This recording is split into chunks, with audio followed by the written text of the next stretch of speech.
गोठाले जीवन गाउँबाट टाढा, न इन्टरनेट छ न कुनै मनोरञ्जनको साधन, तर त्यही गोठमा उनी खुसी छन्। बिस्तारै चिसो बढ्दैछ, चिसोबाट गाईबस्तुलाई कसरी बचाउने भनेर उनी तयारी गर्दैछन्। हिउँ पर्यो भने त धेरै चिसो नि हुन्छ नि सर, अहिले नै चिसो अलि बढ्दैछ। अब हिउँ परिहाल्यो भने त्यहाँ त निकै कडा चिसो हुन्छ नि। अब बस्तुलाई खुवाउनु पर्दाखेरि खालि डाले घाँसहरू अब ल्याउनु पर्यो। अब बस्तु चर्न सक्दैन हिउँ परिगयो भने। अनि अरू त अब बिरुवापातहरू नि अब यहाँनिर छैन। यो पहिला चाहिँ अब यहाँनिर खेतीबाली पनि अब मकैहरू अलि ढिलो पाक्थ्यो। यो साल चाहिँ अब कस्तो हुन्छ, यो साल चाहिँ अब टुसारो झर्दैछ अहिले सुरुवातमै, अब कतिको ठन्डा हुन्छ। अनि अब बाउहरूले चाहिँ भन्नुहुन्थ्यो सालमा एकखेप चाहिँ हिउँ पर्नै पर्छ र मात्रै अन्नबाली राम्रो हुन्छ चाहिँ भन्नुहुन्थ्यो क्या सर।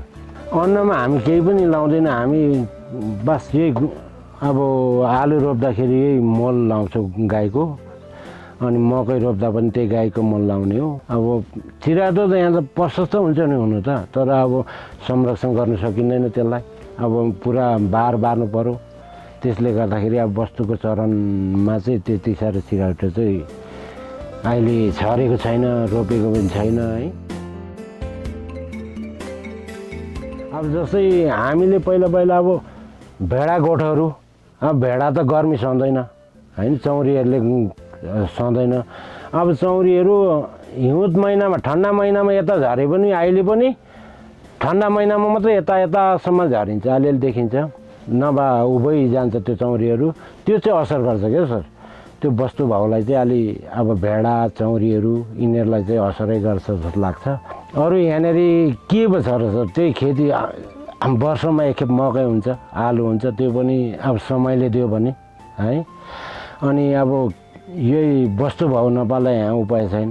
तल खेती छ गाउँमा, भर्खरै अब मकै थन्क्याउँदैछ, अब त्यो टुप्पा काटेको छैन।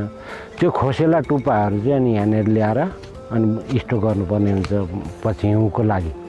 त्यो अब हिउँ पर्छ कि भनेर अब वस्तुहरू पनि अब अहिलेसम्म त वस्तुहरू अगाइरहेको छ, एक दुई दिनदेखि त अब अगाउँदैन, यो चौरमा केही पनि हुँदैन। अनि अब वस्तुहरूलाई खालि अब घाँस बोकेकै भरमा हो।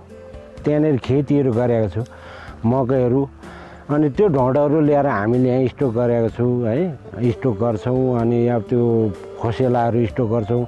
अब धेरै लामो हिउँ पर्दाखेरि भने चाहिँ वस्तुहरू बाहिर निकाल्नु पनि सकिँदैन, घाँस भन्ने केही छैन।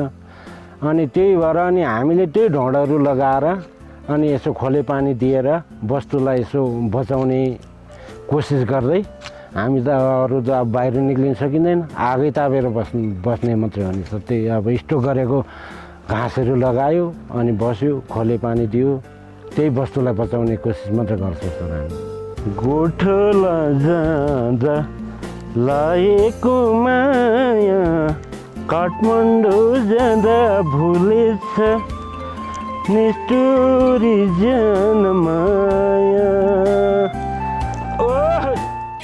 मौसम जानकारी लिने बानीले रक्षा गर्छ सानो सावधानीले।